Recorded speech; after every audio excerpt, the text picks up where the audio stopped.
These are the first group of white South Africans who've been fast-tracked into refugee status. The Trump administration made a big thing about cracking down on immigration and suspending the refugee resettlement program. So questions are being asked on why has such an exception been made for this group of people? White farmers are being brutally killed and their land is being confiscated in South Africa. Billionaire Elon Musk grew up in apartheid South Africa. He's one of Donald Trump's closest advisors, and he claims that there is a genocide of white people happening. South Africa's foreign minister says that there has been no land confiscation, and Donald Trump's claims that murders are happening in large numbers is not backed by any police data. The Trump administration is planning to soon receive the first group of white South African refugees it says deserve a safe haven in the U.S. because of alleged racial discrimination in post-apartheid South Africa. Government documents obtained by CBS News are actually showing the initial arrival of the South African refugees could happen as early as next week, according to the documents, which describe the effort as a, quote, stated priority for the Trump administration. Officials have planned a Monday press event at Dulles International Airport in Virginia to welcome the group, the documents show. Although sources familiar with the effort told CBS News the timing of the plan could actually change. So in February, some of you all must remember, President Trump issued an executive order directing officials to use the U.S. refugee program to resettle AFRIKANERS, an ethnic group in South Africa made up of descendants of European colonists, mostly from the Netherlands. The president claimed that Afrikaners faced government-sponsored race-based discrimination, citing a law that U.S. conservatives like South African-born Elon Musk have said allow racially motivated seizures of land owned by white South Africans. South Africa's government has strongly denied any land confiscations or racially motivated discrimination. The hastily arranged initiative to welcome Afrikaners stands in stark contrast to the Trump administration's move to ban most other refugees from entering the U.S. One of Trump's first actions after returning to the White House was suspending the American Refugee Admissions Program, stranding thousands of approved refugees who had been identified as vulnerable individuals fleeing violence and persecution in Africa, Asia, and other parts of the world. MAGA down front for a second. As Trump and Elon Musk cut your Medicaid, your Social Security benefits, your veterans benefits, and all the other programs and SNAPs and all that, as he's cutting that and taking it away from you, the ones who put him in there, the ones who run around to his rally, the ones who are constantly worshiping him and bowing down to him and agreeing with everything he does.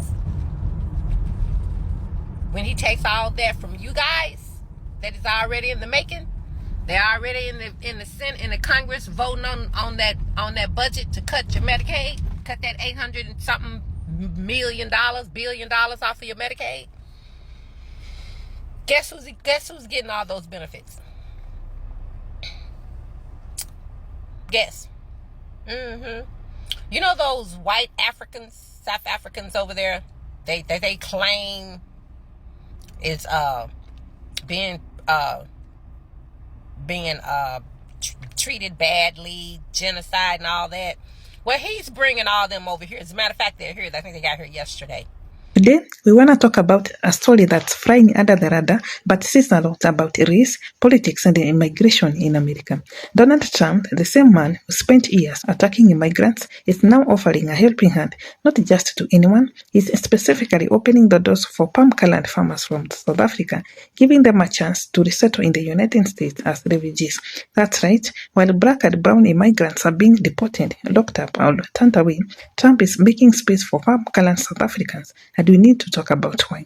Hello guys, welcome to my channel. If you're coming across this channel for the first time, my name is Rosemary. Kindly consider subscribing, give this video a thumbs up, and let me know your thoughts in the comment section below. Before we get to the video, let me play a few clips on the same and I'll be back with my commentary. All credit goes to the original creators of these videos. So South African farmers are fleeing to America because they allege that they are dealing with violence. And I'm confused because Donald Trump just gave them a fast track to become a U.S. citizen. He called what's happening over there genocide. Genocide? So we gotta be all the way real here. Why them? Why do they get the fast track over here to become citizens? There's people all over the world that's dealing with worse conditions than this. Refugees from wars, famines, real genocide. But they're not getting this special treatment like them. No, sir. So what makes this different for Donald Trump? This clearly looked like favoritism. The ultimate protection for the complexion. Trump, the same person that was trying to ban certain people from coming over here from over there. Y'all remember? Now all of a sudden we got this open door. He feels so bad about them. When, like I said, there's a whole lot of people going through it, not just them. Somebody make this make sense. Y'all telling me I'm tripping? Do y'all think I'm tripping? He's bringing them white South Africans over here. And he's bringing them under the refugee status.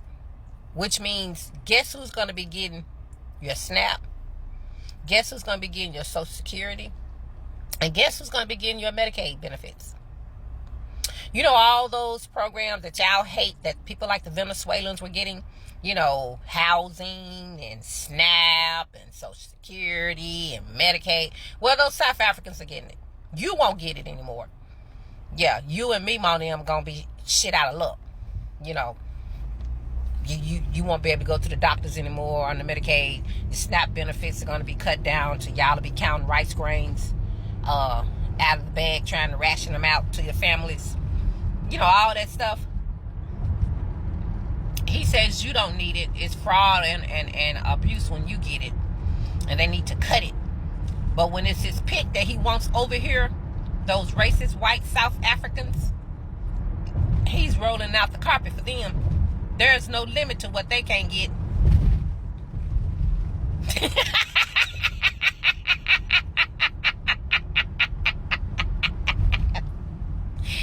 Y'all benefits get cut, right?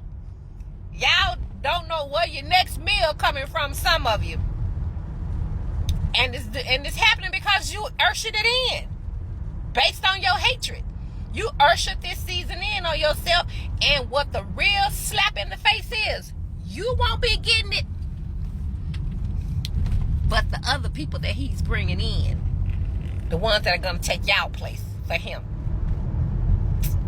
See, Trump never really liked y'all. He did MAGA. He never really liked y'all. Y'all were an embarrassment. As a matter of fact, I remember it being reported that when y'all went up there and raided the Congress, when y'all went up there and stormed the Capitol, Trump was sitting back talking about y'all ass like a dog. He was talking about y'all like a dog. Telling you look all country and look at them. They don't look like, you know, y'all weren't uniformed enough. He said to you, it was just an embarrassment y'all running around looking like that. Yeah, that guy. Let's start with what's actually happening. These palm-colored South African farmers, mostly from the Afrikaner community, are descendants of the Dutch and European settlers who have been in South Africa for generations. Trump claims they are being quote-unquote persecuted under the current South African government, which is working to return land back to the black citizens through a land reform program. These reforms aim to correct the deep inequalities left over from apartheid, where the palm-colored minority controlled most of the land and resources, and the black majority was systematically pushed out. But Trump and far-right media in the US are painting this as quote-unquote palm-colored genocide, claiming that these farmers are under attack just for being palm-colored.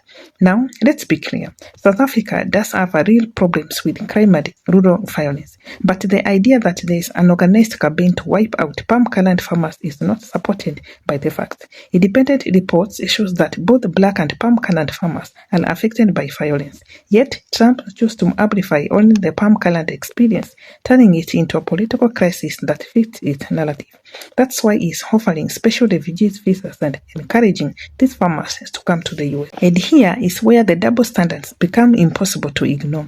This is the same Trump who called immigrants from Haiti and Africa from shithole countries. The same man who separated families from their parents at the border, banned Muslims from entering the country, and slashed the number of refugees America accepts to let consular. He tried to shut the door on asylum seekers, freeing gang violence, war, and political instability, all while claiming America was quote-unquote full.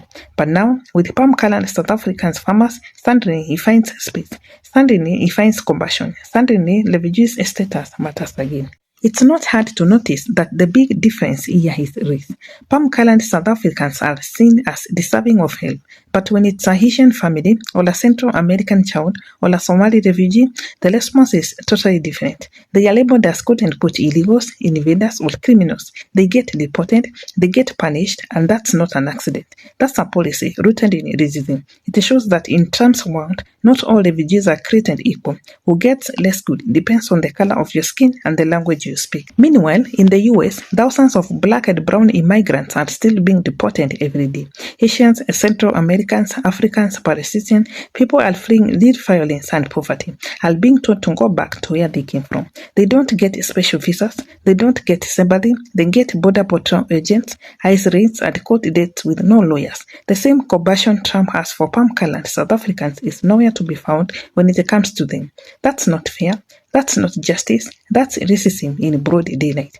And where are the American first folks now? Where are the people who said we can't afford more immigrants? The ones who shouted, build the walls and no more refugees? All of a sudden, they are quiet. Or they are cheering because these immigrants are palm-colored. That silence is loud. That silence tells us something we need to know about what really matters to them. And it's not fairness or national security. It's maintaining a racial and cultural status quo that benefits them. Let me be clear, I'm not saying all palm-colored South Africans are bad people. Many are hardworking, decent folks who just want a safe life for their families. But the issue here is not about individuals. It's about system. It's about who gets access and who gets denied. When an entire refugee policy is shaped around helping palm-colored immigrants, while black and brown immigrants are being pushed out, that's not an accident, that's not compassion, that is white supremacy in action dressed in illegal policy. So here's the real question. If Trump can show this kind of compassion and urgency for palm-colored farmers from across the ocean, why can't he do the same for people already here? People who have lived, worked, and paid taxes in the country for years. Why is safety only a concern when the people in danger looks like him? If America wants to be the land of opportunity and claim to believe in freedom and fairness, then refugees' status shouldn't depend on skin color. Everyone deserves the chance to be safe, not just the palm-colored ones. Let me know your thoughts in the comment section below. Thanks for watching. I'll see you in the next one.